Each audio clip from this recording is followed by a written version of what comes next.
Christ est l'incarnation de toute la nouvelle humanité,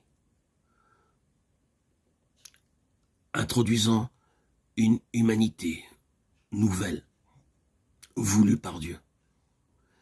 Et la venue de Christ est en rapport avec l'humanité déchue. Il règle ce problème de la vie physique de l'homme, et tout ce problème de la vie physique de l'homme va être résolu dans l'humanité de Jésus-Christ. Lorsque ce corps corruptible aura revêtu l'incorruptibilité et que ce corps mortel aura revêtu l'immortalité, 1 Corinthiens 15, 54, quand ce corps de notre corruption aura été rendu conforme à son corps de gloire, Philippiens 3, 21. Tout le problème du monde physique de l'homme sera enfin résolu. Et ce n'est pas juste une déclaration de fait concernant un certain temps futur. Il nous a donné cette vie, et ainsi même maintenant, dans un corps de corruption, nous pouvons connaître le pouvoir de sa résurrection, nous pouvons connaître une vie qui triomphe de cette corruption jusqu'à ce que Dieu en ait terminé avec nous ici-bas. Nous avons cette vie qui nous est donnée maintenant, afin que nos corps mortels permettent par l'Esprit divin la réalisation d'une œuvre divine ici sur cette terre, contrairement à toute possibilité humaine. Nous aurions pu mourir très certainement bien des fois, mais il y a une vie en nous qui triomphe, jusqu'à ce que notre travail soit achevé. Il a résolu le problème de ce monde physique, et en nous accordant la vie éternelle, il a déjà apporté la solution. Et c'est sur cette base que ce corps sera conforme au corps de sa gloire. Alors, s'accomplira la parole qui est écrite. La mort a été engloutie dans la victoire. 1 Corinthiens 15, 54. Et ce qui est vrai dans tout ce domaine physique de l'homme est vrai aussi pour les autres. Considérons cette affaire de l'esprit de l'homme qui est un tel problème. Le Nouveau Testament nous enseigne qu'il y a un autre esprit, l'esprit de Christ.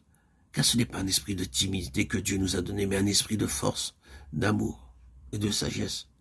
De Timothée 1, 7. C'est un autre esprit, un esprit divin, l'esprit de Christ, un nouvel esprit. Vous n'avez certainement pas besoin que je démontre par les Écritures. Le problème de la psychologie est résolu par le Saint-Esprit dans le croyant. C'est une partie de notre héritage en Christ, d'avoir un esprit solide et de ne pas être déséquilibré. Maintenant, concernant cette question des relations humaines, ce que nous appelons la société, les relations entre les gens sur cette terre, est-ce que Christ ne l'a pas résolu?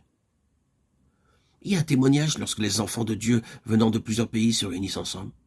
Il n'a pas changé nos tempéraments, il n'a pas fondamentalement changé les individualités. Il n'a pas anéanti nos personnalités dans leur diversité. Il n'a pas mis de côté nos différentes nationalités.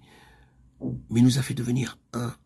Nous avons une vie, nous avons un langage. Toutes ces choses qui nous séparent humainement étaient dans le vieil homme, dans la vieille humanité. Et elles sont réglées en Christ. Oh, que nous reconnaissions cela bien davantage. Quand se manifestent les divisions, quand il y a de la dissension et des schismes, et des choses semblables, nous sommes dans la sphère de la vieille création.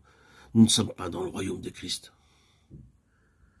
Il a fait dans son humanité une entité corporative différente. C'est une chose merveilleuse, cette entité corporative. Le nouvel homme, Éphésiens 2,15. Il n'y a ici ni grec, ni juif, ni circoncis, ni incirconcis, ni barbare, ni scythe, ni esclave, ni libre, mais Christ est tout. Et en tous, Colossiens 3,11. Tous sont un. Il y a un nouvel homme. Le problème social est résolu en Christ.